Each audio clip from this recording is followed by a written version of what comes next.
میں نبوت ہے. یہی درس کا سلسلہ آج 19واں درس ہے جس میں ہم یہ کوشش کر رہے ہیں کہ حضور نبی کریم صلی اللہ علیہ وسلم کے عقیدہ ختم نبوت پر امت مسلمہ کو اگر اس نبی کے نام پہ ایک نہ ہو سکے تو یاد رکھیے اٹھو گے نہ حشر ہوگا پھر کبھی.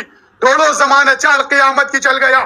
کل آپ نے جواب دہ ہونا ہے آقا دو جہاں حضرت محمد مصطفیٰ صلی اللہ علیہ وسلم کے دربار مقدس میں. وہاں پر جب کوئی آپ کو شفاعت دینے والا نہیں ہوگا, وہاں پر کوئی نہیں ہوگا, وہاں پر آپ کو اگر بچائے گا تو حضور نبی صلی اللہ علیہ وسلم کی شفاعت بچائے گی. تو ہم نے اس شفیع مسلمین سے وہ عاشر جو حوض کوثر کے جو آپ کوثر عطا کریں گے, ہم امت مسلمہ سب سے درخواست کرتے آئیے اس کی تیاری کریں. ان 3 سوالوں سے جو قبر میں جواب دینا ہے, اس قیامت امت مسلمہ پر قیامت تاری ہے, اس قیامت سے قیام کی طرف جانا ہے, تو انہی 3 سوالوں کی طرف ہم نے تیاری کرنی ہوگی. اس تکفیر سے نکلنا ہوگا. ممبر و محراب کے تقدس کو جو ہم نے جو ہے نا قائم کر کے ہم نے اس امت مسلمہ کو یکسوئی کی طرف حضور نبی صلی اللہ علیہ وسلم کی طرف لانا ہوگا. اور یہ ایک دوسرے کے خلاف دست و گریبانی جو تکفیر ہے, ایک دوسرے کے خلاف لگے ہوئے. میں نے تحقیق کیا, کافی دنوں سے لگا ہوا تھا, تحقیق کر رہا تھا سوشل میڈیا کے اوپر. مجھے ایک بات میں دیکھی بڑی ہنسی ہوئی, عجیب قسم کی ایک بات میرے سامنے آئی. سب سے زیادہ جو کافر ہے وہ مسلمانوں میں,